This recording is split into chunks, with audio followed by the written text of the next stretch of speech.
Hello, class. I'm back. I figured out how I can get it so that I can skip to the next page. So thank you for your patience. 17, it is a false analogy. And a lot of false analogies are also straw men because they're creating a completely distorted argument so that they can knock it down and claim a victory. Let's go back to the Archbishop one. We would not tolerate a proposal that states because drug use is a given, we should make drugs more easily available. Of course, no one would agree with that. So he's creating this fake argument, which is also a false analogy as he's trying to compare providing contraceptives and abortions to teenagers with providing drugs to teenagers. So again, it's a lot of false analogies are also straw man arguments, right? If you notice here, the National Rifle Association former president is comparing your ability to have different kinds of guns with what type of vehicle choices you have. So again, we definitely see the false analogy there. 18, it's an appeal to fear, ATF, right? And a false dilemma. We're going to have to ease up on environmental protection legislation or see the costs overwhelm us. 19, poisoning the well. Any rational person, you don't have to read any further, will accept that a fetus is a human being. So if you don't agree with that, you're not rational. Precludes further discussion. 20, double standard. A tax loophole is something that benefits the other guy. If it benefits you, it's tax reform. Notice the connotation between loophole and reform. Now, I love 21. Heat wave blamed for record temperatures across the US. So the heat wave is causing a heat wave. Now, it's begging the question, right? Because if you wanted to provide a reason, you'd say, a low pressure system or a high pressure system or El Nino is causing these temperature changes. They don't say that. They say basically it's hot because there's a heat wave.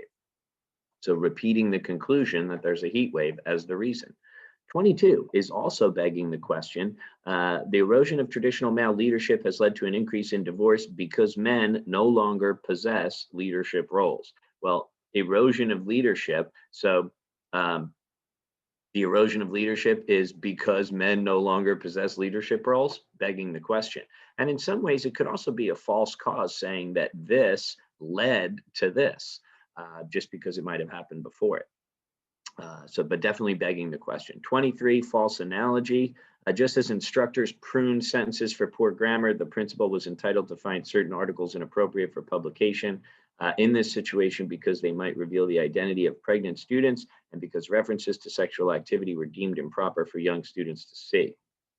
So again, an English teacher being persnickety, right, overly zealous about grammatical errors in some ways, and pruning sentences for poor grammar is not the same as what the principal is comparing it to.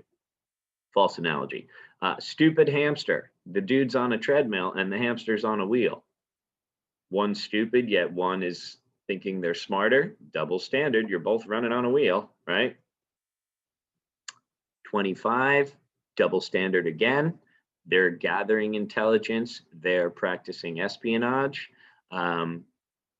It's obvious that hospitals don't care about people, only money, right? I recently read about a homeless man with a burst appendix who was turned away from a hospital emergency room to die in the street. It's obvious that hospitals don't care about people, only money. So it's poisoning the well when they say it's obvious because they're precluding a discussion. It's a hasty generalization, kind of stereotyping all hospitals. And in some ways, it's creating a straw man. 27. It's a loaded question, and it could be false cause. Do vastly inflated salaries paid to athletes lead them into drug abuse?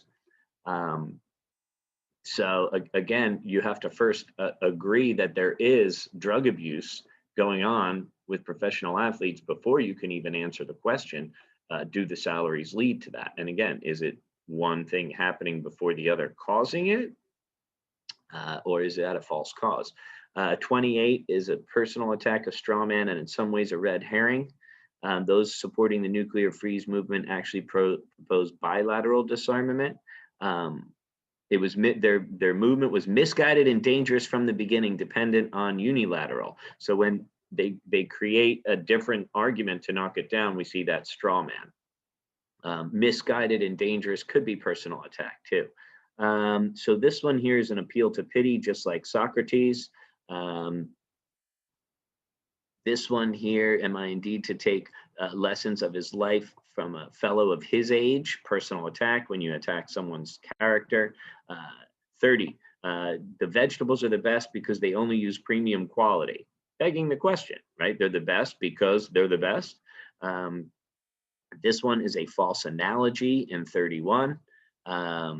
Kennedy still held the lead, but he also held the lead in the popular vote. They're comparing two things that are not comparable. It's a pretty long example. You can kind of read it on your own in the interest of time.